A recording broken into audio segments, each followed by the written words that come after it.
समय गया तो कुछ गया, धन गया तो थोड़ा ज्यादा गया, लेकिन भाव चला गया तो सब कुछ चला गया।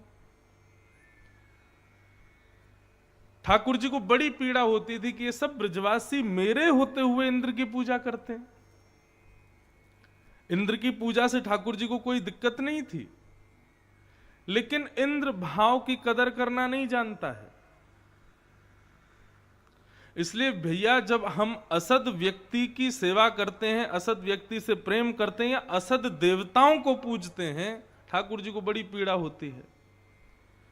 क्योंकि किसी को पूजने में, किसी को भजने में, किसी को वंदन करने में समय, धन और भाव तीनों व्यर्थ जाते हैं। किसी ने बता दिया कि फलाने गांव में एक देवता हैं, उनको पूजन करे आओ, तो आप देखो वहां जाओगे तो उसमें आपका समय भी जाएगा, वहां जाने में धन भी खर्च होगा, आपका भाव भी खर्च होगा, और वो देवता असद है तो उसकी सेवा करने में ठाकुर जी को कष्ट होगा कि भाई क्यों कर रहे हो। सुंदरकांड में स्पष्ट लिखा है, देव देव आलसी पुकारा।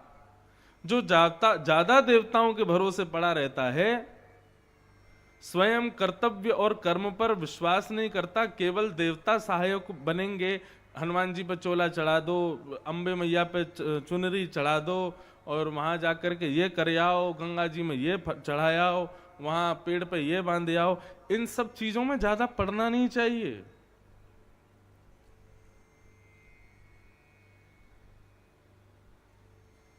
अभी ये समय चल रहा है, इतने बजे निकलना है, इतने इससे पहले निकल गए तो ये असद हो सकता है, ये इतना ज्यादा स्वयं को जो है शक में मत डालिए।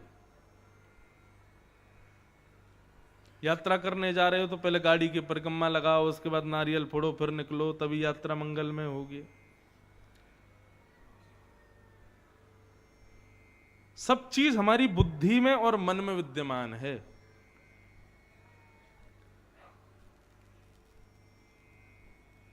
इतने ज्यादा प्रपंचों में स्वयं को मत डालिए। मैं तो लोगों से निवेदन करता हूं कि ज्यादा नियम भी मत बनाओ, अपने नियम रखो, कोई एक सद नियम रखो, लेकिन जो सुबह सुबह बहुत ज्यादा नियम करते हैं ना, ऐसे लोगों से भी थोड़ा उनको समझाना चाहिए, भाई इतने नियम भी मत रखो। सूर्य को जल देना चाहिए, तुलसी जी को प्रणाम करना चाहिए, हनुमान चालीसा पाठ करनी चाहिए, ठाकुर जी की सेवा करके प्रणाम करना चाहिए, इतने नियम तक ठीक है। कई लोगों के नियम सुबह 7 बजे शुरू होते हैं, 10-11 बजे तक नियम ही चल रहे हैं। अभी तो उसका पाठ चल रहा है, आदित्य हृदय स्तोत्र का पाठ चल रहा है, फिर उसके बाद इसका पाठ चल रहा है, इसके बाद इसका पाठ चल रहा है, फिर सूर्य के सामने ये चल रहा है, वहां पर जाके चावल चढ़ा रहे हैं, वहां पर ये कर। इतने नियमों में पढ़ने वाला व्यक्ति सदैव संशय में ही रहता है कि अरे शंकर जी नाराज नहीं हो जाए, क्यों, मैंने उनका तो पाठ किया ही नहीं आज। एक नियम रखो बस, लेकिन सद रखो। भगवान इतनी लॉजिकल बात करते हैं गोवर्धन पूजा के समय कि पिताजी, यदि आप इंद्र को इसलिए वंदन करते हो कि वो बारिश करेगा, ओलावृष्टि नहीं करेगा, हमारे खेतों की रक्षा करेगा, सूर्य ने क्या बिगाड़ा आपका, उसकी भी पूजा करो। बेचारा कभी बिल नहीं भेजता, लेकिन हमारे घर में खूब रोशनी करता है। और ये बिजली विभाग वाले आए दिन बिल भेज देते हैं कि हमने इतनी लाइट दी, इसका बिल भरो। सूर्य कभी भेजते हैं बिल? कभी नहीं भेजते। वायु हमको हवा देती है, श्वास देती है। एक ऑक्सीजन सिलेंडर खरीदने जाओगे कितना महंगा आता है, लेकिन ये वायु देवता हमको 24 घंटे इतनी श्वास देते हैं, हवा देते हैं। कभी बोलते हैं कि भाई हमको भी वेतन दिया करो, कभी भरा करो बिल हमारा भी? नहीं। पिताजी 33 करोड़ देवता मानव की कोई ना कोई इच्छा को पूरा ही करते हैं। सबको वंदन करने लग जाओगे तो फिर निकल गया, पूरा जीवन देवताओं के पूजन में ही निकल जाएगा। एक को वंदन करो बस। बिना भाव के 4 घंटे पूजा करोगे कोई मतलब नहीं बनता, लेकिन भाव से 1 मिनट ठाकुर जी के सामने बैठ करके, नेत्र बंद करके, उनका स्मरण करके पुष्प अर्पित कर दोगे, वो पुष्प ठाकुर जी को स्वीकार है।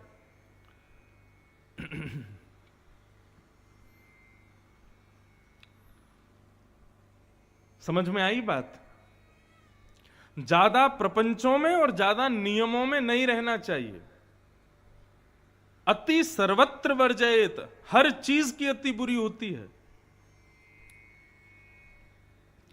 मध्यस्थ रखो उसमें। कई लोग आते हैं मुझसे मिलने, बुरा नहीं मानिएगा, उनके हाथ में बहुत सारी अंगूठी और बहुत सारे कड़ूले वड़ूले में देख लेता हूं ना, मुझे लगती है मैंने कि भाई ये तो बहुत प्रपंची व्यक्ति है। क्यों? ज्योतिषी ने कह दिया पुखराज पहनो, इसमें ये पहन लो, इसमें वो पहन लो, इसमें ये पहन लो। कई लोग आते हैं उनकी उंगलियां ही नहीं दिखती, हाथ में अंगूठियां ही अंगूठियां होती हैं। इतना क्यों? एक ठाकुर जी पे विश्वास रखो ना। अन्योन्याश्रय बहुत बड़ी बात है। जिस पर आश्रित हो उस पर पूर्ण विश्वास रखो, एक के ही आश्रय में रहो। अब हम वृंदावन वाले कृष्ण को सर्वस्व मानते हैं, तो इसका मतलब यह नहीं है कि महाकाल पूजन करने नहीं जाते। महाकाल भी जाते हैं, उज्जैन भी जाते हैं, केदारनाथ भी जाते हैं, गंगोत्री भी जाते हैं, और वैष्णो देवी भी जाते हैं, सब जगह जाते हैं।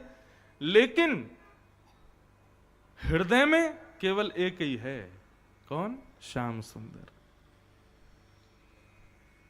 ददरुआ धाम जाते हैं, ददरुआ सरकार को प्रणाम करते हैं, तो प्रणाम करके यही कहते हैं, हे हनुमान जी महाराज ऐसी कृपा करो कि कृष्ण में हमारी और भक्ति बढ़े।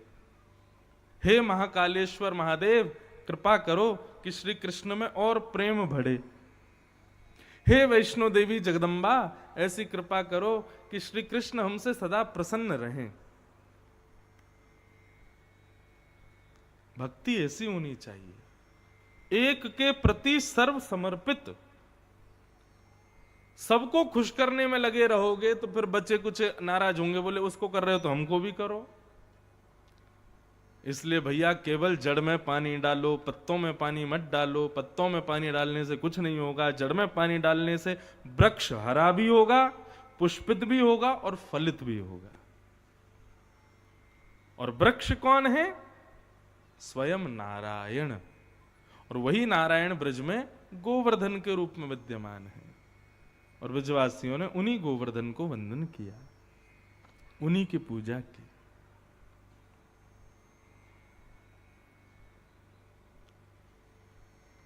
सब ब्रजवासियों को लेकर के ठाकुर जी गए, गोवर्धन पूजन करवाया, गोवर्धन को वंदन करवाया।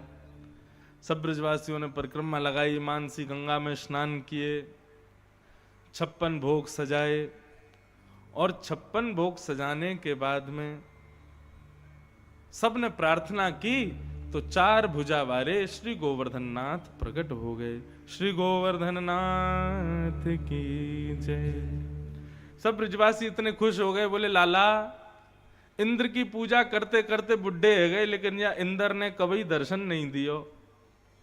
आज एक बार की पूजा में ही श्री गोवर्धन नाथ प्रसन्न हो गए, प्रकट हो गए, दर्शन दे रहे हैं। हम तो भैया धन्य है गए, हम तो सौभाग्यवंत है गए। सब ब्रजवासी अपने घर घर की सामग्री लेकर के जा रहे हैं, अपने हाथ से गिरिराज जी को पवा रहे हैं। 4 भुजा वाले श्री गोवर्धन नाथ सबके हाथ की प्रसादी पा रहे हैं। लाओ ब्रजवासियों भोग, लाओ ब्रजवासियों भोग कह कह करके सबको गोवर्धन नाथ पुकार रहे हैं। निज कर से सबने श्री गिरिराज जी का भोग लगाया, और भोग लगाने के पश्चात सब आनंद से नाच रहे हैं, गा रहे हैं, उत्सव मना रहे हैं। इतने में ही इंद्र आए, नारद जी आए, और नारद जी 56 भोग की कुछ सामग्री में से लेकर के और गए इंद्र के पास। इंद्र को जाके सामग्रियां खिलाने लगे। इंद्र से बोले लो मोहन थार खाओ। इंद्र ने खाया, बोले बड़ा स्वादिष्ट लग रहा है प्रभु, कहां से लाए? बोले अच्छा लग रहा है? बोले बहुत बढ़िया लग रहा है। लो रसगुल्ला खाओ। इंद्र ने रसगुल्ला खाया, बोले बड़ा स्वाद है प्रभु, लाए कहां से हो? बोले वो तुम्हारी पूजा बंद हो गई है ना आजकल। ब्रजवासियों ने गोवर्धन की पूजा को स्वीकार कर लिया, आज से प्रारंभ कर दिया, तो 56 भोग बांटे जा रहे थे, मैंने सोचा तुमको भी खिला दूं थोड़ा सा। इंद्र बोला क्या बताया आपने? ब्रजवासियों ने मेरी सेवा बंद कर दी, मेरी पूजा बंद कर दी। बोले जी। बस उसी क्षण इंद्र ने सांवर्तक ऋतुओं को आज्ञा की कि जाकर के इतनी वर्षा करो कि पूरा ब्रजमंडल बह जाए। ये सांवर्तक मेघमाला केवल तब जाती है जब प्रलय करना होता है, इतना पानी गिरता है। सांवर्तक मेघमालाओं ने आकर के जैसे ही बरसना प्रारंभ किया, सब ब्रजवासी त्राहिमाम कह करके दौड़ने लगे। ठाकुर जी बोले, दौड़ क्यों रहे हो भाई, इतनी जल्दी अविश्वास मत किया करो ठाकुर जी पर। बंधुओं,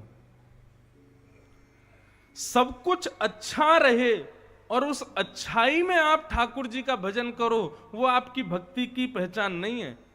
भक्ति की पहचान होती है जब आपके विपरीत परिस्थिति आए तब भी आपका विश्वास ठाकुर जी के प्रति रहे। एक प्रकार से विपरीत परिस्थिति देकर के ठाकुर जी ये आकलन करते हैं कि इसका मेरे प्रति विश्वास है कि नहीं, अटूट विश्वास। सब बढ़िया चल रहा है, सब प्रसन्न है, सब आनंद में है, उसमें तो कोई भी भक्ति कर लेता है। लेकिन वास्तविक भक्ति तब पता चलती है जब आपकी विपरीत परिस्थिति आती है, आपके जीवन में कष्ट संकट आते हैं, उस स्थिति में आपका विश्वास कैसा है ठाकुर जी तब देखते हैं।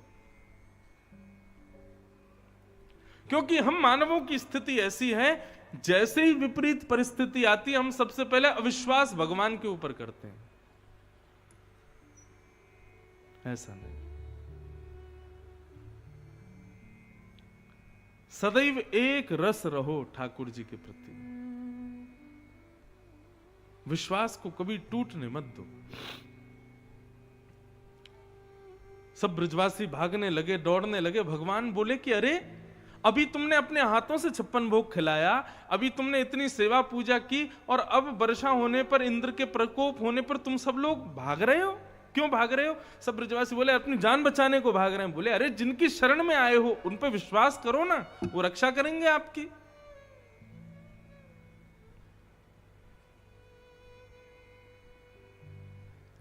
ऐसी भक्ति मीराबाई की है, ऐसी भक्ति रैदास की है, ऐसी भक्ति कुम्मन दास की है, ऐसी भक्ति सूरदास की है। रैदास को नदी में स्नान करते हुए ठाकुर जी मिल गए। रैदास एक उच्च जाति के नहीं थे, लेकिन बंधु एक बात कहें, ये जाति भेद आदि ये सब मानव देखते हैं, भगवान कभी नहीं देखते। ठाकुर जी ने वर्ण व्यवस्था की है, लेकिन वर्ण के हिसाब से ऊंचा नीचा देखने का ये स्तर हम लोगों ने किया, ठाकुर जी ने नहीं किया।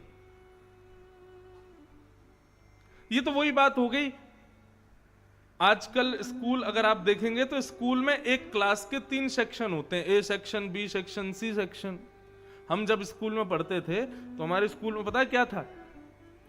ज्यादा पढ़ने वाले बच्चों को ए सेक्शन में रखते थे, मध्यस्थ बच्चों को बी सेक्शन में रखते थे, और बिल्कुल फिसड्डियों को सी सेक्शन में रखते थे। एक बार फिर बच्चों ने थोड़ी आवाज उठाई, बोले कि आप इस प्रकार भेदभाव क्यों कर रहे हो बच्चों में? तो फिर हमारे स्कूल के प्रिंसिपल ने सबकी बात मानी और फिर क्या किया, सबको सामान्य कर दिया। लेकिन उसके बाद भी बच्चों के मन में रहा कि अरे सी सेक्शन में है हम तो नीचे सेक्शन में कर दिया, जबकि ऐसा है नहीं, बच्चे ज्यादा थे इसलिए 3 सेक्शन कर दिए। ठीक उसी प्रकार अब सभी लोग वेद पाठी हो जाएंगे, सभी लोग तिलक लगाने वाले हो जाएंगे, सभी लोग चोटी रखने वाले होंगे, सभी लोग गृह प्रवेश कराने वाले हो जाएंगे, सभी लोग जो है शादी ब्याह कराने वाले हो जाएंगे, सभी कथा गाने वाले हो जाएंगे, तो फिर सुनेगा कौन? इसलिए ठाकुर जी ने अलग अलग सेक्शंस बना दिए। ये भाई ब्राह्मण हैं, इनका काम सुनाने का है, ये भाई क्षत्रिय हैं, इनका काम युद्ध का है, ये भाई वैश्य हैं, इनका काम सब सेवा पूजा और ये व्यापार करने का है। ठाकुर जी ने कितने अच्छे से संसार को चलाने के लिए व्यवस्थाएं की, लेकिन हम लोगों ने उसमें ऊंचा नीचा ये सब बना दिया। ठाकुर जी ने कभी नहीं बनाया। रैदास एक उच्च कुल में जन्मे नहीं थे, लेकिन ठाकुर जी के अनन्य भक्त थे। नदी में स्नान करते हुए ठाकुर जी मिल गए, ला करके कुटिया में रख लिया, ठाकुर जी की सेवा करने लगे रैदास। रैदास की ऐसी सेवा थी कि श्री रैदास जी के चरित्र में आता है कि सब लोग ध्यान से सुनिए, सब माताएं बहनें भाई लोग, बिल्कुल शांति का परिचय दो।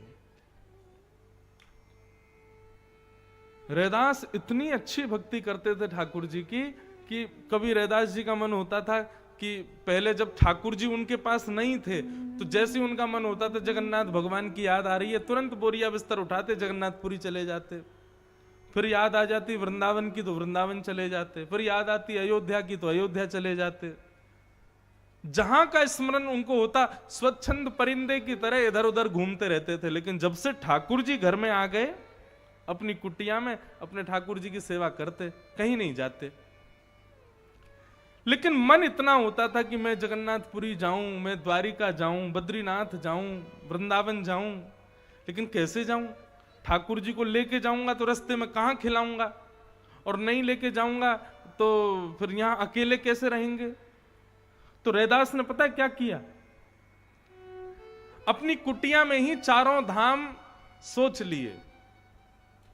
वो वाला कोना बद्रीनाथ, ये वाला कोना जगन्नाथ, ये वाला कोना अयोध्या, ये वाला कोना वृंदावन।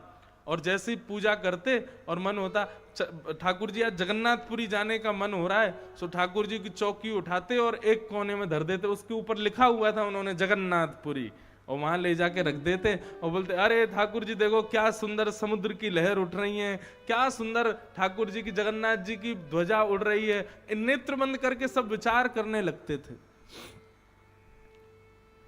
अरे जगन्नाथ जी का दर्शन हो गया, ठाकुर जी लो दाल भात खाओ। नेत्र बंद करके सारे भाव प्रकट कर देते जैसे जगन्नाथ जी के होते थे। फिर करते अच्छा ठाकुर जी बड़ी गर्मी हो गई जगन्नाथपुरी में, चलो अब बद्रीनाथ चल रहे हैं, थोड़ी ठंडी ब्यार का आनंद लेंगे। और ठाकुर जी की चौकी उठाते दूसरे कोने में धर देते, उसका नाम धर देते बद्रीनाथ। बोले आइए बद्रीनाथ आ गए, हिमालय की ठंडी हवा चल रही है, बर्फ गिर रही है और मंद सुगंध गंगा जी बह रही हैं। रैदास की भक्ति ऐसी थी, जेठ के घने महीने में भयंकर गर्मी की लू चल रही है और उस समय रैदास जी यदि मन में सोच लेते कि बद्रीनाथ ठाकुर जी जाएंगे, अपनी कुटिया में ही चौकी बदल देते थे, चलो ठाकुर जी बद्रीनाथ चल रहे हैं। और स्थिति होती थी भरे जेठ के महीने में रैदास जी के गांव में ठंडी ठंडी हवा चलने लगती थी, बर्फ जैसी गिरने लगती थी और गांव के लोगों को पता चल जाता, बोले आज जरूर रैदास अपने ठाकुर जी को बद्रीनाथ लेके गया होगा, इसीलिए हमारे गांव में ठंडी हो रही है।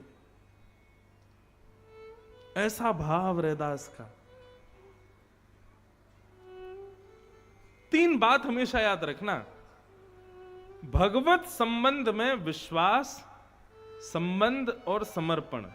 भक्ति यदि तीन चीज आपके अंदर नहीं है ना तो आप भक्त नहीं हो। सबसे पहला विश्वास, दूसरा ठाकुर जी से कोई संबंध और तीसरा समर्पण, पूर्ण समर्पण। ब्रजवासी सब दौड़ने लगे, अरे इंद्र नाराज है गयो, इंद्र नाराज है गयो। ठाकुर जी बोले अरे जिनकी शरण में आए उन पर विश्वास करो ना। सब ब्रजवासी दौड़ने लगे। इतने में ही ठाकुर जी गए और एक तरफ से गिरिराज पर्वत को थोड़ा सा ऊपर उठाकर के नीचे भुजा डाली और देखते ही देखते सब ब्रजवासियों के मध्य में 7 बरस के कृष्ण ने 7 कोस लंबे चौड़े गिरिराज को अपने बाम हस्त की इकन्नी उंगली पर धारण कर लिया। आ जाओ सब ब्रजवासी, या गिरिराज पर्वत के नीचे खड़े है जाओ। सब ब्रजवासी दौड़ करके गए, अपने मोटे मोटे लठ लगा दिए महाराज गिरिराज जी पर।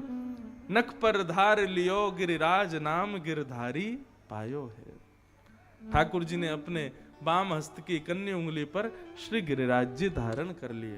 बोल गिरवरधारी गोपाल की जय। आहा, ठाकुर जी ने गिरिराज जी धारण किए।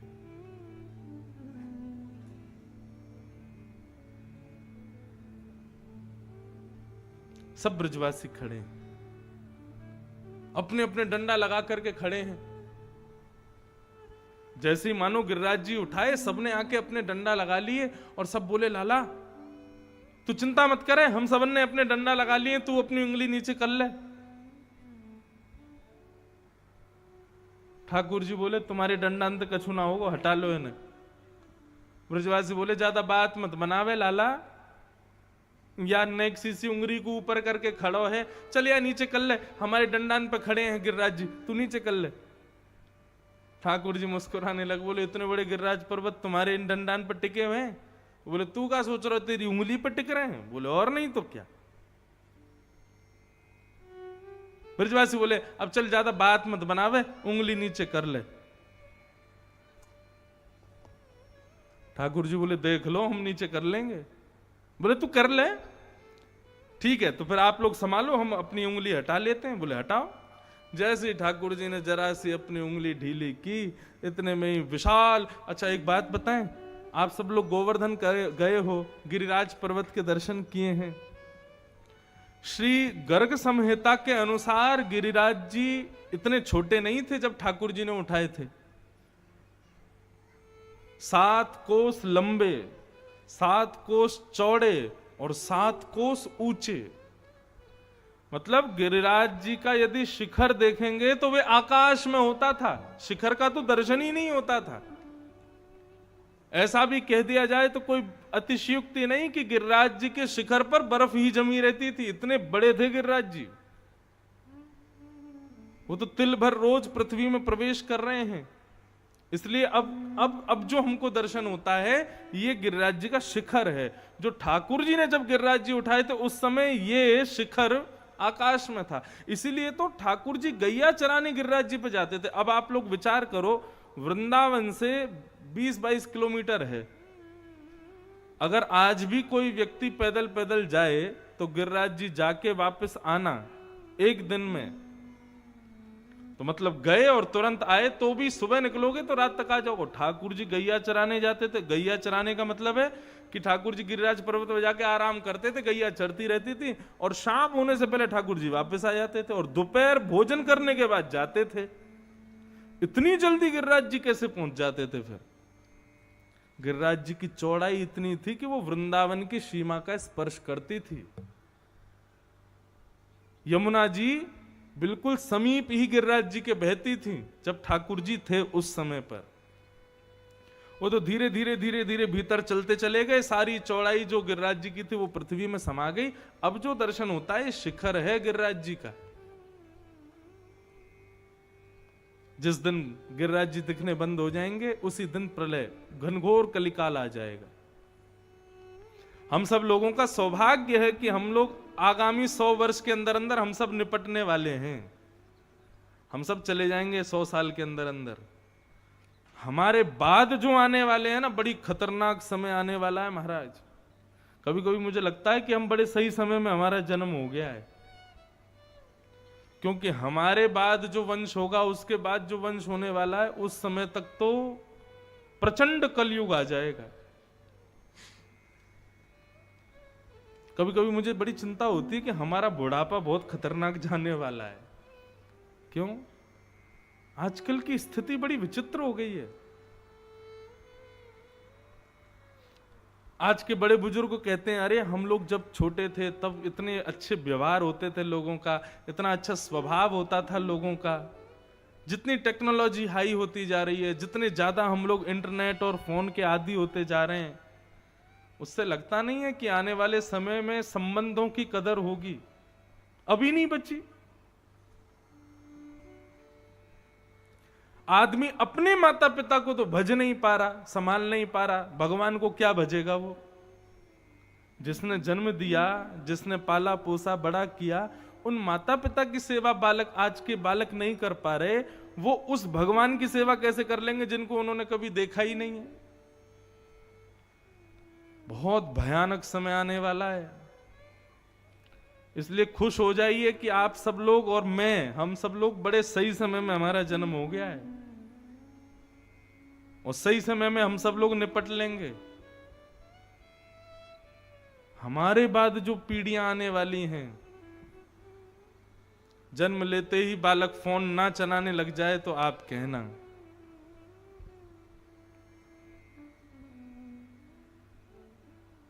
मैं तो स्पष्ट अपनी कथा में कहता हूं कि यही कलयुग है। कलयुग का सतयुग का राक्षस हिरण्यकश्यप, द्वापर का राक्षस, त्रेता का राक्षस रावण, द्वापर का राक्षस कंस और कलयुग का राक्षस ये है फोन। यही है। आप कभी भी देख लो राक्षसों के नियम क्या होते हैं।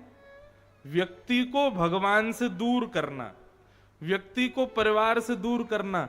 मैं ही सर्वस्व हूं, मुझे भजो, मेरे को ही देखो, मुझे ही प्रणाम करो। आज यही स्थिति हो गई हम लोगों की। कहां प्रातःकाल उठ के रघुनाथा, मात पिता गुरु ना वही माथा। माता पिता गुरु को प्रणाम करते, आजकल प्रातःकाल उठते इसको प्रणाम करते हैं हम। उठते ही यदि तकिया के नीचे फोन नहीं दिखे तो आधा heart attack, minor heart attack तो आ ही जाता उसी समय। कई लोग हैं कथा में भी बैठे रहेंगे तो नीचे नीचे चलते ही रहे, क्या चल रहा है इसमें, कौन कहां जा रहा है, कैसे कर रहा है, सब चलता रहता है। ये कलयुग का राक्षस है। मुझे सच में लगता है कि भगवान कल की आएंगे तो किसको मारेंगे? कोई राक्षस तो बचेगा नहीं, इसी को खत्म करेंगे। अभी इतने आदी हो चुके हैं फोन के, कभी कभी मुझे लगता है जैसे पुराने समय में सुपारी देते थे ना लोग, उसको जाके मार दो, हमारा दुश्मन है। कभी कभी लगता है आगामी 100-150 साल बाद आदमी को मरवाना होगा तो यूं कहेंगे उसका फोन चोरी कर लो। क्यों? फोन चोरी करते ही अटैक आ जाएगा उसको। आधे से ज्यादा जीवन, आधे से ज्यादा अपने सीक्रेट्स, आधे से ज्यादा अपने कोड, आधे से ज्यादा बैंक के काम सब फोन में है। आज की डेट में जिसको नेट बैंकिंग नहीं आती उसको तो अपंग माना जाता है, बोले विकलांग है ये, क्यों? इसको नेट बैंकिंग नहीं आती। आगामी समय ऐसा होने वाला है कि जिनके हाथ पैर नहीं है उनको विकलांग नहीं कहा जाएगा, जिनको फोन चलाना नहीं आता वो विकलांग हैं। उनको स्पेशल सीट दिया जाए करेगी ट्रेन में, क्यों? ये विकलांग है, इनसे फोन नहीं आता चलाना। इतने आदी हो गए हम लोग फोन के। भारत में तो अब धीरे धीरे कैश खत्म होता जा रहा है, लेकिन विदेशों में आप कभी दुर्भाग्य से जाओगे तो वहां के लोग तो कैश देख के उनको सिर दर्द हो जाता है, बोले इसको कैसे गिने। एक बार मैं लैपटॉप खरीद के लाया, अमेरिका की बात, तो $1400 का आया। तो मैंने सारे डॉलर इकट्ठे किए, 1 के 5 के 100 के, $1400। हमारे यहाँ $1400 तो बच्चा गिन जाए, ऐसे ऐसे गिन लेंगे। अब मैं जब गया तो लैपटॉप खरीदने के लिए, तो उसने कहा $1400, तो मैंने उसको दे दिए, मैंने लो। तो जैसे ही उसने नोट देखे तो 5 लोग बुलाए उसने, एक एक के एक को दिए, 100 के एक को दिए, 50 के एक को दिए, और उससे पूछता है तेरे 50 के कितने नोट हैं? बोले इतने नोट। तेरे एक एक के कितने हैं? बोले इतने। तेरे 10 के कितने? इतने। मेरे 100 के इतने। पर कैलकुलेटर प्लस कर रहा, ओके 1400। मैंने की जय हो भैया देवता तेरी। मैंने हमारे भारत में कोई गली मोहल्ला के बालक ने दे दे वही गिन देंगे। लेकिन अब धीरे धीरे कैश खत्म हो रहा है, हम लोग भी नेट बैंकिंग शुरू कर रहे हैं। ठीक है, टेक्नोलॉजी हाई हो रही है, सब कुछ अच्छा जा रहा है, लेकिन आप लोग सोचो, हमारी मन बुद्धि सब कुछ एक वस्तु के अधीन होती जा रही है। और वो दिन दूर नहीं है कि हमारा जीवन इसी से ही चलेगा।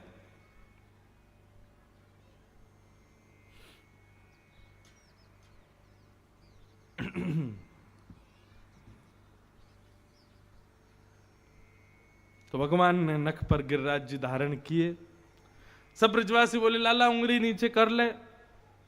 ठाकुर जी बोले ठीक है, तो आप लोग संभालो, हम कर रहे हैं। जैसे ही उंगली नीचे करने लगे, इतने में ही विशाल गिरिराज पर्वत नीचे आने लगे। चट चट करके सबके डंडे टूटने लगे।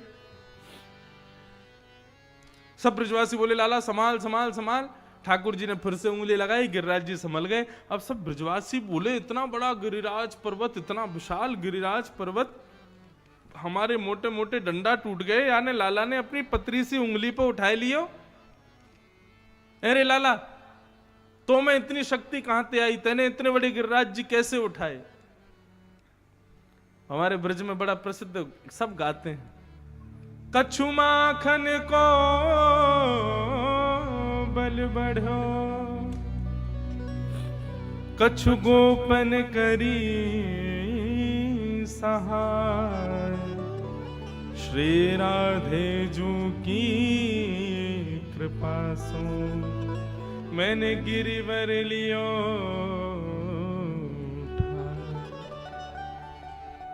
एक दिन मैंने कथा में बताया ही था, माखन को बल बढ़ो कछु गोपन करी सहाय। आप सब ग्वाल वालों की सहायता से मेरी उंगली में शक्ति आ गई, मैंने गिरिराज जी उठा लिए। लेकिन अंतिम भाव, श्री राधे जू की कृपा सो मैंने गिरिवर लियो उठाए।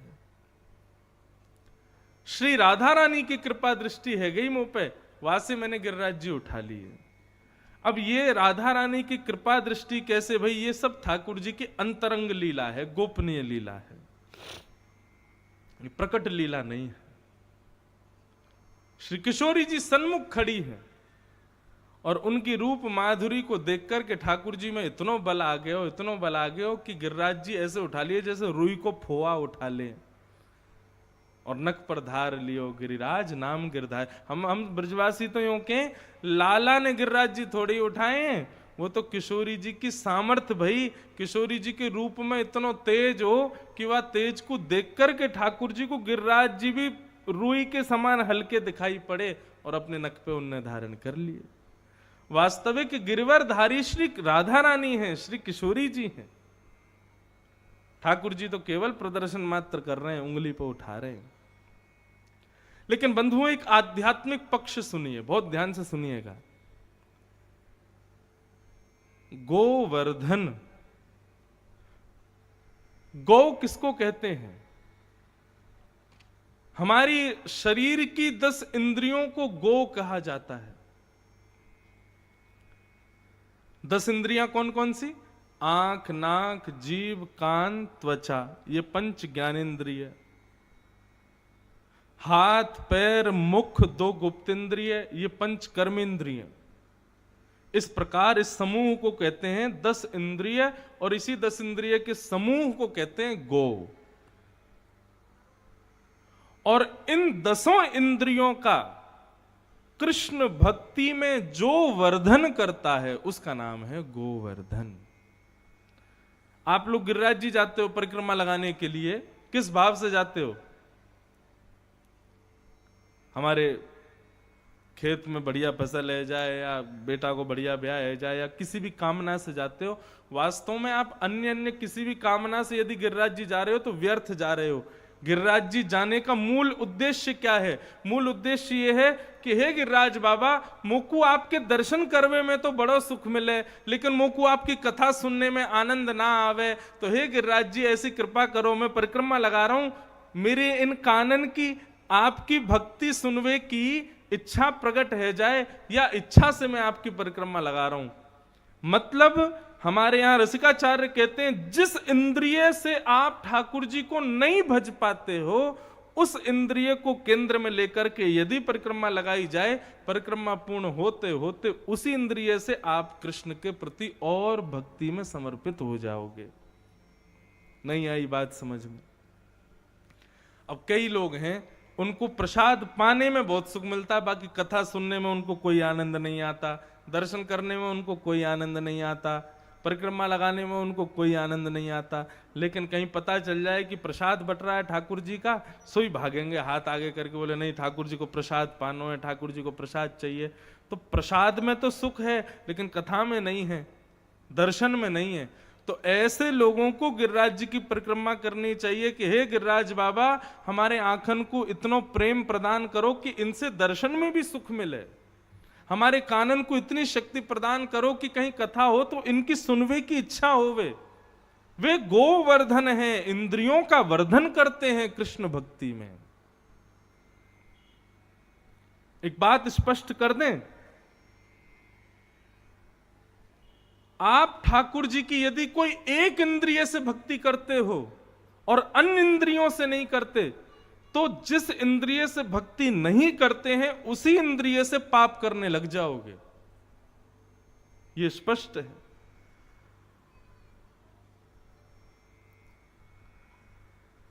वृंदावन में अधिकतर लोग किस लिए आते हैं पता है? चाट खाने, बल्ले खाने, लस्सी पीने, पकोड़े खाने, इसलिए आते हैं। अधिकतर पंजाब तरफ, हिमाचल तरफ के लोग बहुत आते हैं वृंदावन। कभी कोई आए वृंदावन तो उससे पूछो कि भैया वृंदावन गए थे? बोले जी गए थे। क्या देखा वृंदावन में? अरे महाराज ब्रजवासी के पेड़े, क्या बताना उनका, कितने बढ़िया थे। वो बिहारी जी के बाहर लस्सी की दुकान थी, उसकी लस्सी बहुत बढ़िया थी। महाराज जी बिहारी जी से आगे जाओगे ना राधा वल्लभ जी की तरफ, वहां पर नुक्कड़ पे एक भल्ला वाला है, वो बहुत बढ़िया बनाता है। मैंने कि राधा वल्लभ जी, बिहारी जी, सबकी गली में कौन लस्सी वाला, नुक्कड़ पे भल्ले वाला, ये पता है आपको? ये नहीं पता कि वृंदावन में मंदिर में कौन बैठे हैं भीतर? ये तो वही बात हो गई कि आप किसी से मिलने के लिए गए थे, लेकिन उसके द्वारपाल से ही मिलके लौट आए। उसके सिक्योरिटी गार्ड ने अंदर तुमको जाने ही नहीं दिया। वृंदावन के सिक्योरिटी गार्ड हैं, वहां की लस्सी, वहां के भल्ले, वहां के पेड़े, ये सब वृंदावन के सिक्योरिटी गार्ड हैं। लोगों को अपने तक ही सीमित रखते हैं, उससे अंदर जाने ही नहीं देते।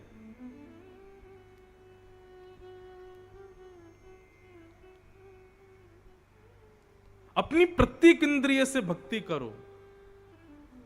नेत्रों से देखने में सुख मिले, कानों से सुनने में सुख मिले, मुख से बोलने में सुख मिले, हाथों से करताल बजाने में सुख मिले। अब मैं बोलता हूं ताली बजा के गाओ, तो कई लोग तो ताली बजाते हैं, कई लोग तो फिर भी नीचे यूं यूं करते रहते। बोले कहा करें, समय काटना है। ताली ऐसे ही नहीं बजवाई जाती है, ताली इसलिए बजवाई जाती है, ये इंद्रियां कर्म करवाती हैं हमसे। अब कोई आदमी यदि किसी को गोली मार दे, उसको जेल हो जाए, तो वो यूं कहेगा कि मुझे फांसी मत चढ़ाओ, मेरे हाथ को फांसी चढ़ा दो। क्यों? इसने गोली मारी थी, मैंने थोड़ी मारी है। अरे हाथ कोई अलग है, तुम्हारा ही तो है। इसी हाथ से करताल बजाओगे ठाकुर जी के कीर्तन में, तो ये हाथ पवित्र होंगे।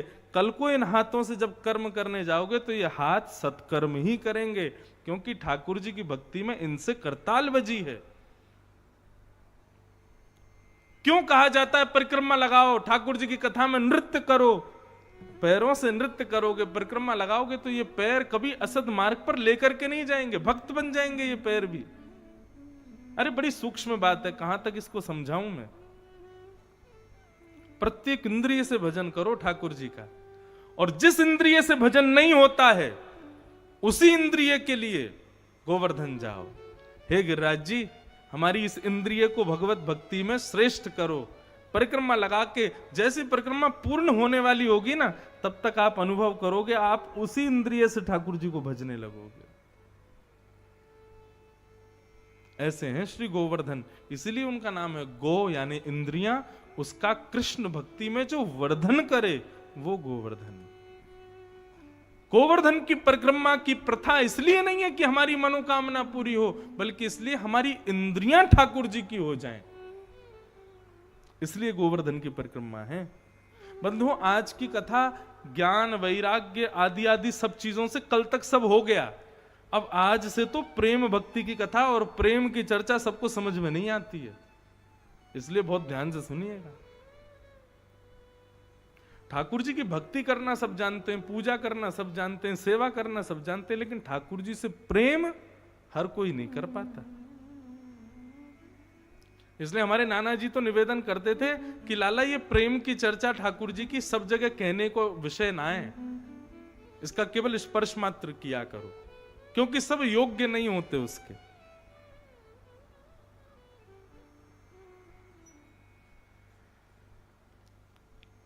प्रत्येक इंद्रिय ठाकुर जी की हो जाए, उसके लिए गिरिराज जी की शरण में जाओ।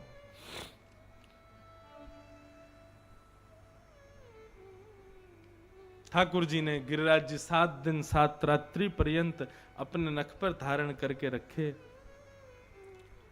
7 दिन के बाद जब इंद्र ने वर्षा बंद की, तब ठाकुर जी ने गिरिराज जी को पुनः व्यवस्थित किया। अब यहां पर एक संशय मन में प्रकट होता है,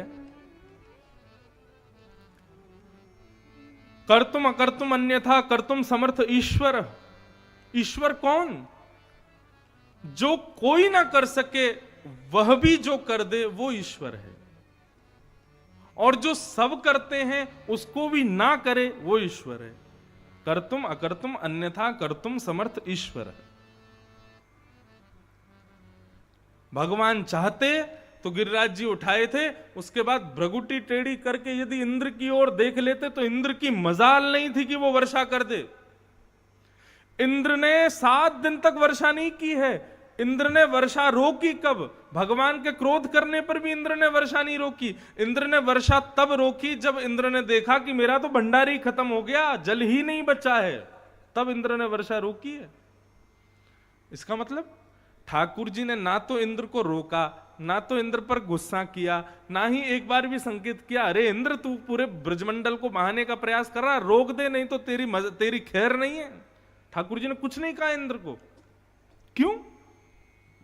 और 7 दिन 7 रात्रि ऐसे ही खड़े रहे। इसके पीछे कारण क्या है? तब महाकवि श्री जयदेव कहते हैं, अभिनव जलधार सुंदर धृतमंदर धृतमंदर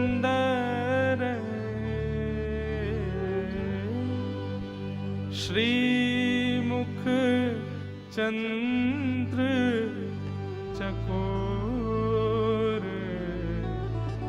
जय जय देव हरे। जयदेव महाप्रभु।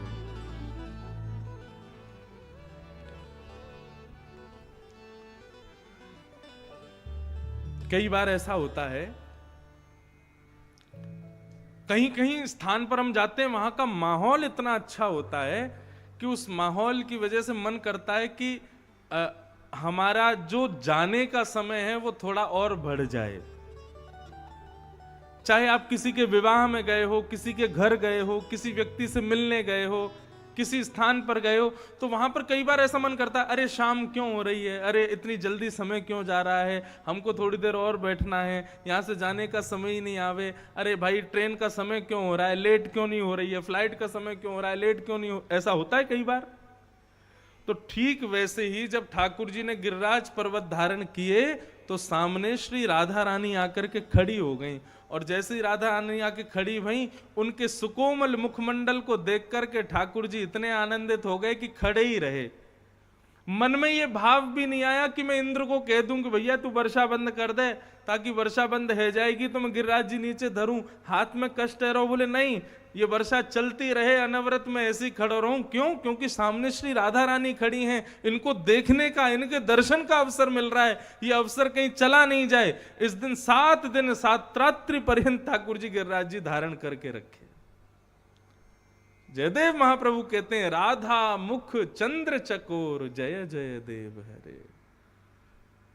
श्री किशोरी जी को देखने में इतने उत्सुक हो गए ठाकुर जी, बल्कि और कह रहे हैं इंद्र से, बोले जितनो तेरो भंडार है सब कर तो ही रहे, 7 दिन तक 7 रात्रि तक, अरे 7 वर्ष तक भी यदि किशोरी जी सामने खड़ी हैं तो मैं ऐसे ही खड़ा रहूंगा ताकि इनको दर्शन कर सकूं।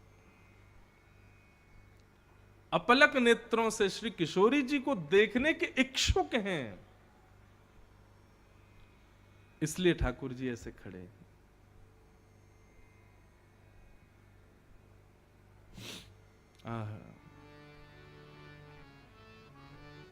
वृषभानु की लली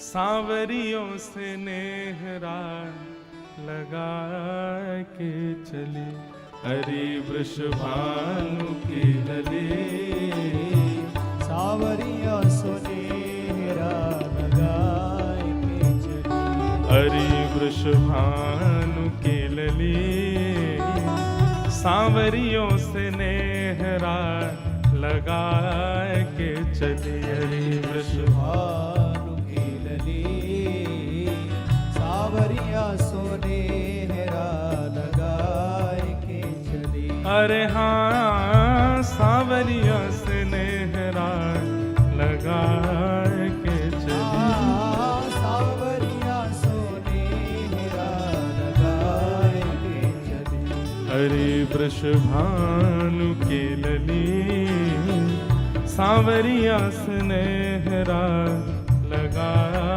के चली, वृषभानु की लली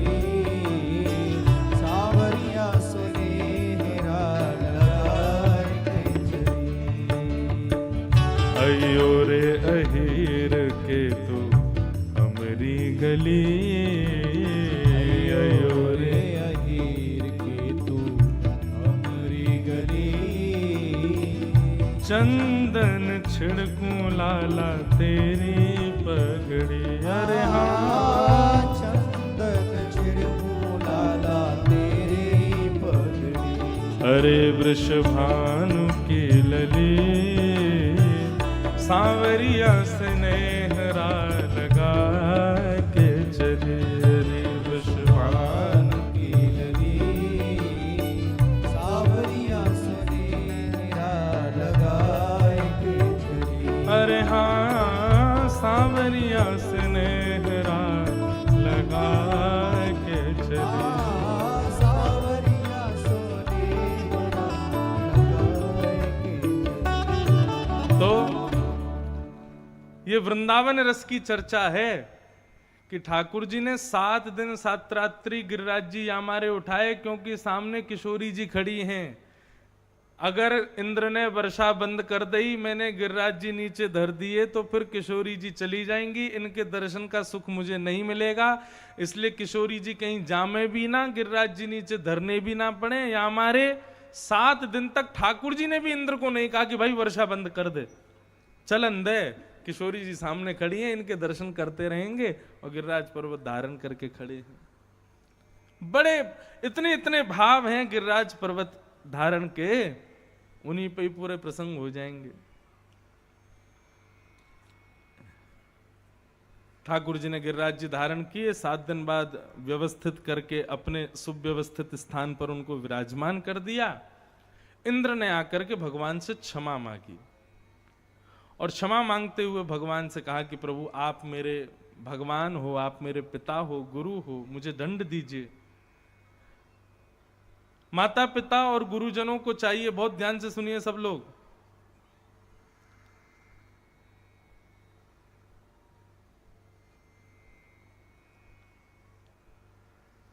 बालकों को ज्यादा लाड़ प्यार मत किया करो, थोड़ी बहुत ताड़ना उनके प्रति रखा करो। ताड़ना का मतलब होता है दृष्टि रखा करो, थोड़ा उनके प्रति थोड़ा अपने आप को कठोर, हल्का सा, ज्यादा नहीं, हल्का सा रखा करो, तभी वो बालक श्रेष्ठ बन पाएंगे। जिन बालकों ने अपने माता पिता से कभी गाली नहीं खाई, जिन बालकों ने अपने माता पिता से कभी पिटाई नहीं पाई, वो बालक जीवन में कोई श्रेष्ठ व्यक्तित्व नहीं बन पाते। इसलिए माता पिता को चाहिए ज्यादा लाड़ प्यार बालकों को ना किया करें। लालनाद बहुवो दोषात ताड़नाद बहुवो गुणात तस्मात् पुत्रम च शिष्यम च ताड़येत न तु लाड़येत। शास्त्र आज्ञा करते हैं लाड़ में बड़े दोष होते हैं और ताड़ना में बड़े गुण होते हैं। तस्मात् पुत्रम च शिष्यम च ताड़येत न तु लाड़येत।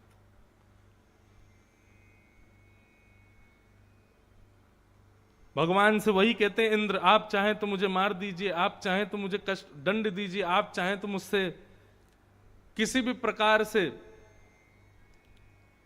मेरे को दंडित करिए, ताड़ना कीजिए। लेकिन ठाकुर जी ने इंद्र को क्षमा कर दिया।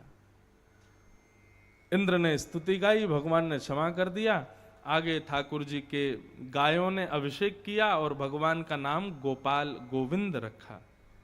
गायों ने भगवान का नाम रखा है गोविंद। ये ठाकुर जी को बड़ा प्रिय है ये नाम गोविंद। कुंती स्तुति में वर्णन करते हैं कि जो व्यक्ति गोविंद कहकर के ठाकुर जी को पुकारता है, एक क्षण के लिए सही, एक हवा के झोंके के सहित ही सही, ठाकुर जी उसका स्पर्श जरूर करने आते हैं। कहीं कोई कष्ट में तो नहीं है। इसलिए बंधुओं, जब भी कभी कोई बहुत कष्ट वाली स्थिति आए ना, तो ठाकुर जी को गोविंद कह करके पुकारो। लेकिन ठाकुर जी आते उसी के पास हैं जो निरंतर पुकारता रहता है। वैसे तो कभी नहीं पुकारता, लेकिन जीवन में कष्ट आए तब पुकारेगा, उसके लिए ठाकुर जी नहीं जाएंगे। जो प्रसन्नता में भी पुकारता है, जो हर स्थिति में पुकारता है, ऐसा व्यक्ति यदि कष्ट में आ जाए और गोविंद बोले, तो निश्चित है कि एक हवा के झोंके के रूप में ही सही ठाकुर जी आएंगे जरूर। अति प्रिय नाम है ठाकुर जी को गोविंद। एकादशी व्रत की कथा बताई गई और तत्पश्चात रास पंचाध्याय प्रारंभ हुआ। अब यहां से रास की कथा प्रारंभ होती है, बहुत ध्यान से सुनिएगा। रास,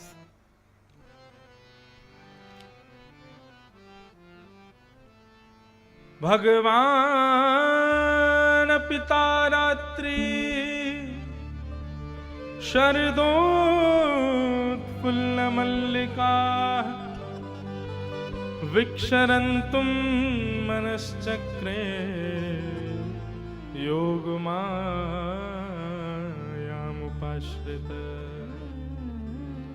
अब बहुत ध्यान से सुनिएगा सब लोग। रास बिहार, मैंने कहा ना आज प्रेम की चर्चा है, इसलिए प्रेमी बनकर के ही सुनना। सबसे पहली बात, रास कहते किसको है? अभी मैं कहूं रास का मतलब क्या, तो अधिकतर लोगों ने मन में सोच लिया होगा वही नाचना, भगवान नाच रहे हैं गोपियों के साथ में, नृत्य कर रहे हैं, यही रास है। नहीं, रास का मतलब नृत्य करना नहीं होता है। रास का सीधा अर्थ होता है भगवान जब अपने प्रेमी भक्त से मिलने जाते हैं, उसको रास कहते हैं। दो शब्द हैं, रस और रास। जब भक्त भगवान से मिलने की कामना करता है और भगवान के समीप जाता है, वो रस कहलाता है। लेकिन भक्त की प्रेम भक्ति से प्रसन्न होकर जब भगवान भक्त से मिलने आते हैं, उसको रास कहते हैं। समझ में आ गई बात? आप लोग कथा में आ रहे हो, अपने घरों से आ रहे हो, सुनने के लिए आ रहे हो, ददरुआ सरकार दर्शन करने जा रहे हो। कल हम गए थे ग्वालियर में, खेड़ापति हनुमान दर्शन करने जा रहे हो, मनसापूर्ण हनुमान जी दर्शन करने जा रहे हो, वृंदावन बिहारी लाल के दर्शन करने जा रहे हो। ये सारी स्थितियां आप जा रहे हो भगवान के पास, ये रस कहलाते हैं। लेकिन आपकी भक्ति से प्रसन्न होकर के वृंदावन बिहारी लाल भिंड आ जाएं, पिडौरा गांव में प्रकट हो जाएं, ये रास कहलाएगा।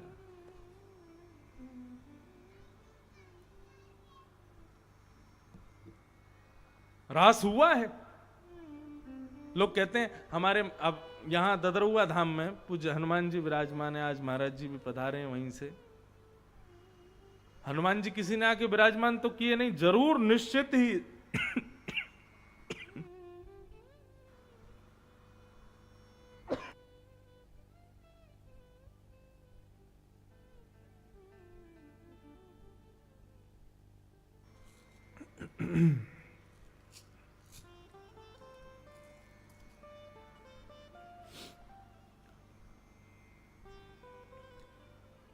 अभी वर्तमान महाराज जी जो हैं, आपके पूर्व महाराज जी या उनके पूर्व महाराज जी जो भी यहां पर विराजे होंगे, उनकी तपस्या भजन के बल से हनुमान जी प्रकट हुए होंगे। रास हुआ था वहां पे। क्यों? एक भक्त के भजन पर प्रसन्न होकर ठाकुर जी प्रकट हुए। वृंदावन में गोस्वामी गोपाल भट्ट गोस्वामी जी की प्रेम भक्ति से प्रसन्न होकर राधा रमण जी प्रकट हो गए। श्री हरिदास जी महाराज के प्रेम भक्ति से प्रसन्न होकर के श्री बिहारी जी प्रकट हो गए। ये सब रास ही तो हैं।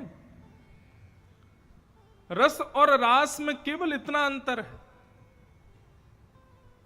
आप भगवान के, अच्छा एक सीधी भाषा में, थोड़ी अल्लड़ भाषा में बोलूं तो आप भगवान के पीछे भाग रहे हो, वो रस है। लेकिन आपकी भक्ति से प्रसन्न हो कि भगवान आपके पीछे भाग रहे हैं, वो रास है। वास्तव में हम कथा क्यों सुनते हैं, वृंदावन क्यों जाते हैं, संतों के समीप क्यों बैठते हैं, सत्संग क्यों करते हैं? ताकि एक दिन ये रस रास में बदल जाए, हमारी भक्ति ऐसी हो जाए, हमारा प्रेम ऐसा हो जाए कि उस प्रेम पाश में ठाकुर जी बंध जाएं और हमारा अनुकरण करें, हमारे पीछे पीछे लाल जी हमें। जगन्नाथपुरी में श्री जगन्नाथ जी के एक भक्त हुए, बहुत ध्यान से सुनना। उनका चरित्र मैंने कल परसों भी सुनाया था, श्री माधव दास। तो माधव दास जी जो थे, ये भगवान के बड़े अनन्य भक्त थे।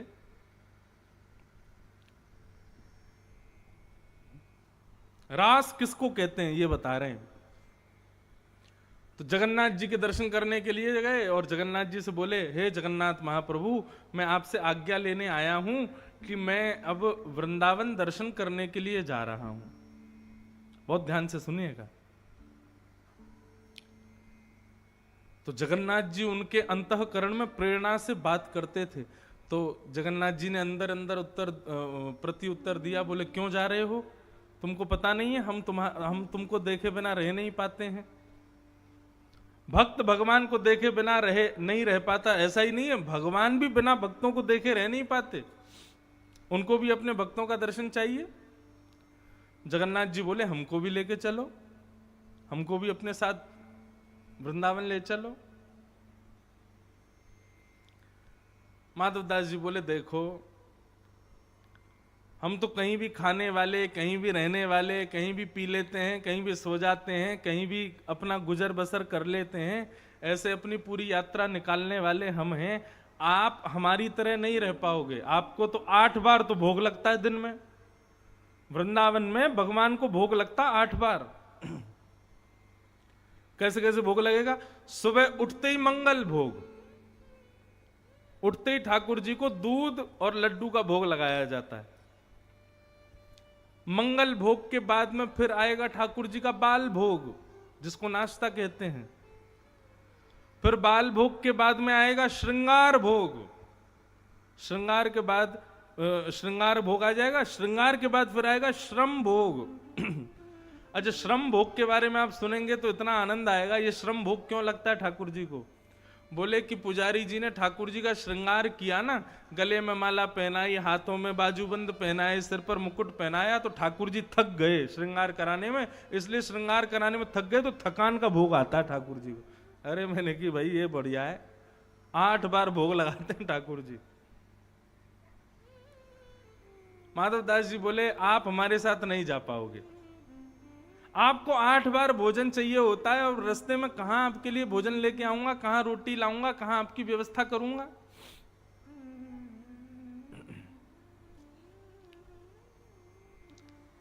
बहुत सावधानी से सुनो। इसलिए आप तो यहीं रहो, हम जा रहे हैं वृंदावन।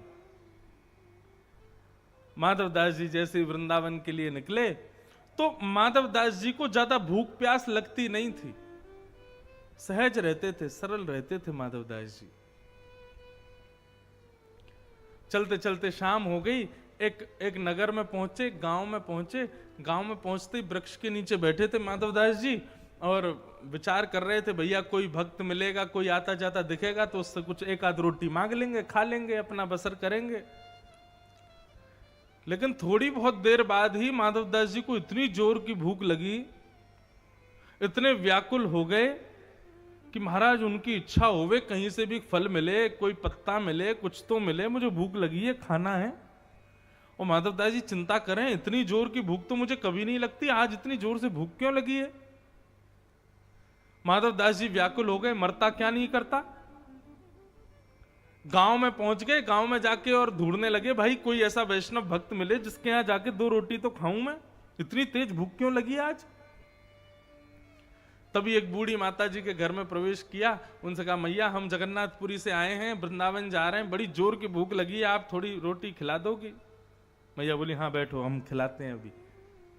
मैया लाई थाली सजा के, माधवदास जी तुरंत महाराज टूट पड़े, भोजन करने लगे जोर जोर से। बोले आज पता नहीं क्या हो गया, जीवन में इतनी भूख कभी नहीं लगी, आज इतनी क्यों लग रही है?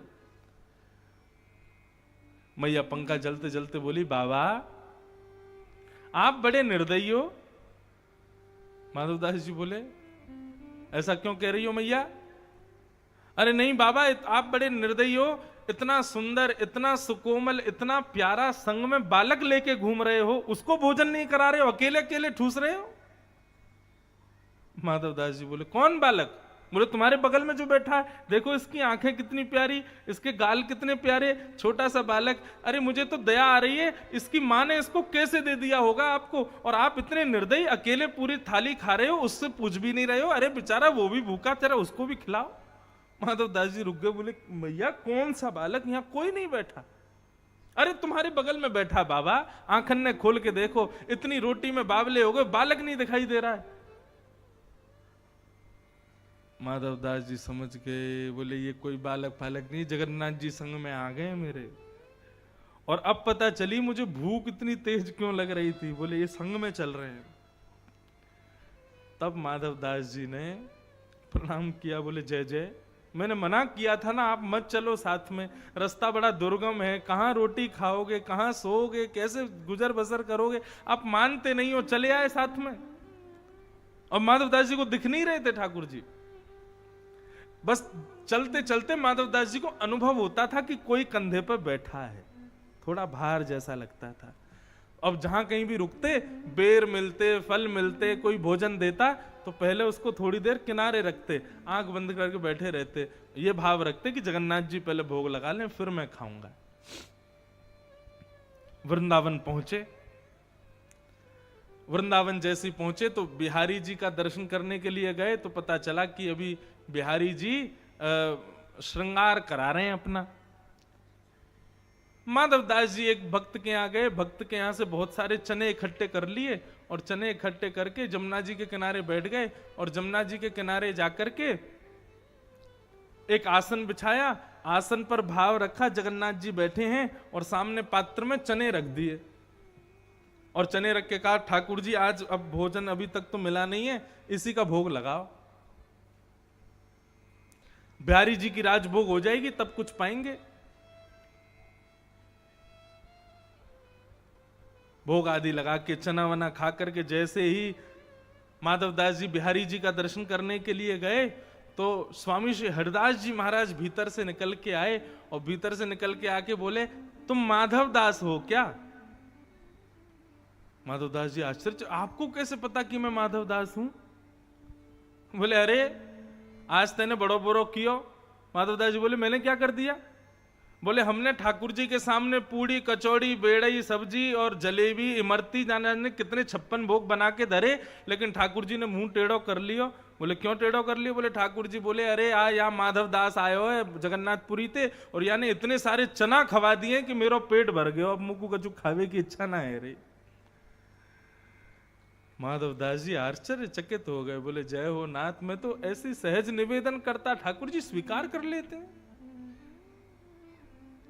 कहां तक सुनाऊं बंधुओं, इस स्थिति को रास कहते हैं जो माधवदास के साथ होती थी,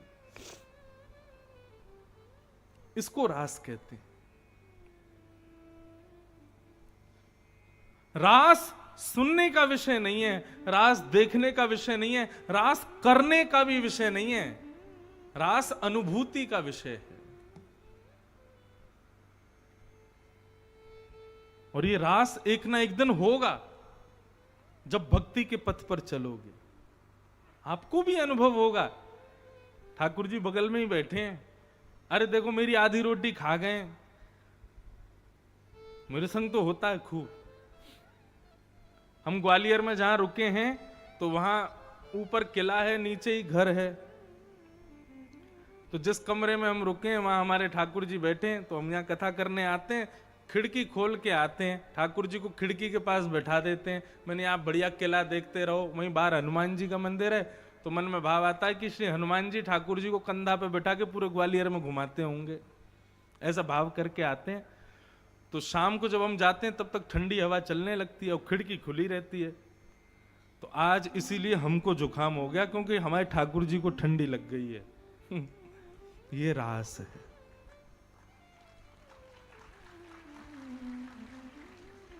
ये कोई इस भाव से नहीं है कि आपको मैं कोई चमत्कार बता रहा हूं या कुछ।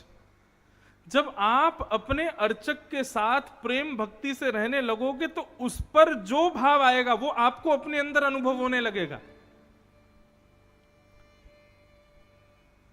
मुझे रात्रि में यदि बहुत जोर की प्यास लगती है ना, तो मैं ये नहीं सोचता कि मुझे प्यास क्यों लगी, मैं यही विचार करता हूं जरूर ठाकुर जी के झाड़ी में जल नहीं होगा, इसीलिए मुझे प्यास लग रही है।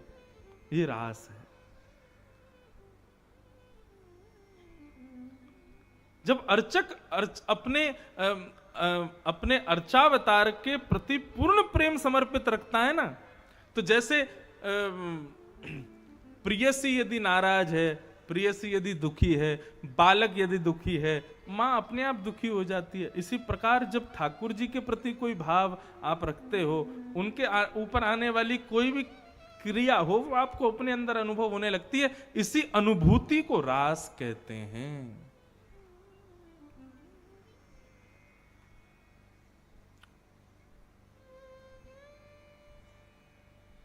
रस और रास, ये दो स्थिति।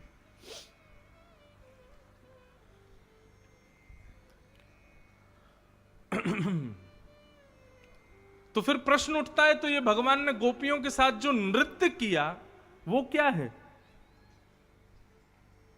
तो बंधुओं, नृत्य जो होता है ना, वो करना नहीं पड़ता। जब बहुत अच्छा समय आता है या बहुत सुखद अनुभूति होती है तो नृत्य अपने आप होने लगता है। बेटा यदि घोड़ी पे बैठा है, शादी हो रही है, तो पिता से नाचना ना भी आता हो, लेकिन फिर भी अपने बेटा को घोड़ी पे देख के वो इतना खुश हो जाता है कि नाचने लगता है, कहीं भी हाथ पैर मारने लगता है।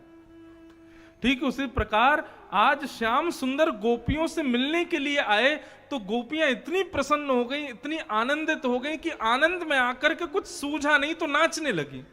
इसलिए हमने उसको नृत्य का रूप दिया। लेकिन वह नृत्य रास है, यह गलत बात है। रास का मतलब नृत्य नहीं होता। रास का मतलब जब परमात्मा अपने प्रेमी भक्त से मिलने का मन बनावे। दो बात हैं, भक्त भगवान से मिलने का मन बनावे ये साधारण बात है, लेकिन भगवान भक्त से मिलने का मन बनावे यही रास विशेष बात है। हमारी स्थिति अभी ऐसी हुई नहीं है कि भगवान हमसे मिलने का मन बनाए। हम ऐसे हैं ही नहीं, हम में कोई ऐसी योग्यता ही नहीं, हम में ऐसी कोई विशेषता ही नहीं।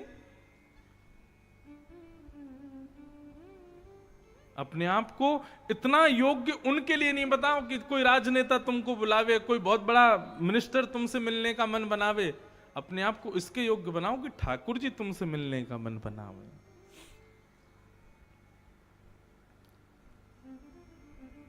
और गोपियों ने अपने आप को ऐसा ही बना दिया कि एक दिन भगवान पिता रात्रि शरदोत्फुल्ल मल्लिका विक्षरंतुम मनश्चक्रे, ये शब्द है मनश्चक्रे।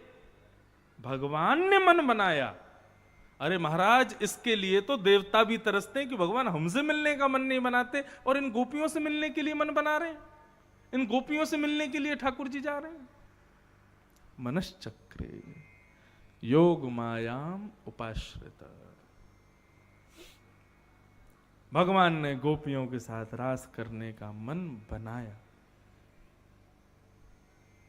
कितनी योग्य बात है ये, कितनी विशेष बात है।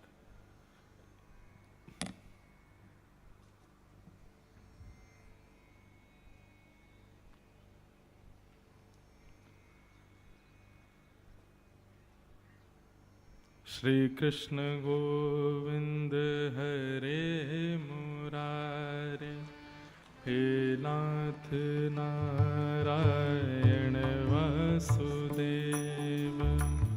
श्री कृष्ण गोविंद